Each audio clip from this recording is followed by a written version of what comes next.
through my claim, I've realised how much I was exposed to it. So, you know, you could be using one product and just using that, you know, in your morning routine. Yeah. I was using it in my morning routine, I was applying it to people, I was reapplying my makeup at lunchtime to then go back onto the shop floor to look, you know, made up and professional. Especially powders to take away your shine.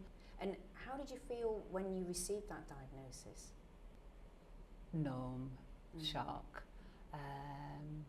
Nothing can prepare you for having not only cancer at 47, but also a very rare aggressive cancer, and could have been avoidable, and yeah, there's no rhyme or reason or sense to it. Because I remember at that time, claims for people using makeup products and talc and pressed powder it was still very in its infancy. Yes. And it was just when I realised, yes, potentially makeup could have done, that we then investigated, or we realised just how much you'd used it as part of your work. And it was at that stage, we'd done all the initial work, and I think I'd applied for benefits for you because there's certain benefits where the exposure's been in the workplace. Yes, yeah, which was brilliant and really helpful because I wouldn't have known about any of those things. When I then contacted the solicitors we use in America, Simon Greenstone Panatia, and our favourite lawyer there, Brendan came on another Teams call, and just had a nice easy chat with us both, and just went through your life history and your working history. Yes. And he explained that most American cosmetic companies, they're sold throughout the world, but they've naturally mined a powder that's used in these makeup products, but the powder contains naturally occurring asbestos. And so he'd be able to use, or be able to bring a claim in America, because it's the products made in America that is the difference here. He just asked me to talk about the products I'd used, and he said, oh, I think you've got quite a good case. And I was literally just talking about the products I'd used. Some of them were they were all beauty products, some of them were body talcs, some of them were actual makeup. And then he said, oh, I'm going to put you on to the next stage. I remember the shocking thing about the first phone call is that he's going through products that I remember, like the gift sets as a child at Christmas. And and I remember seeing people in your family use those products. And I've recently had clients say that, of course, deodorant only came about in the last few years, and before that they used talc under their arms just as part of their daily routine. Yeah, absolutely. Yeah, it's been part and parcel of our lives. It has been part and parcel of our lives for a long time. And then following giving the deposition, what was the next stage after that? Did you go to a trial? Yeah, then they decide whether it's going to go to trial or not, but it did take quite long.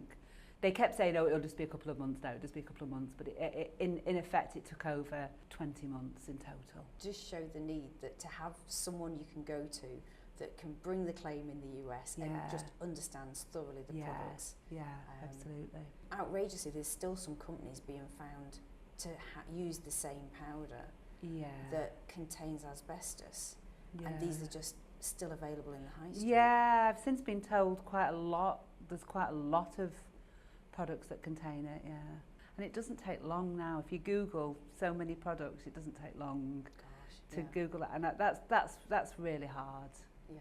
You know, when we knew so much about all the ingredients, but you know, it was just as if we've been sort of blindsided is probably the best way to describe it, really. When you buy makeup, you just see it as makeup.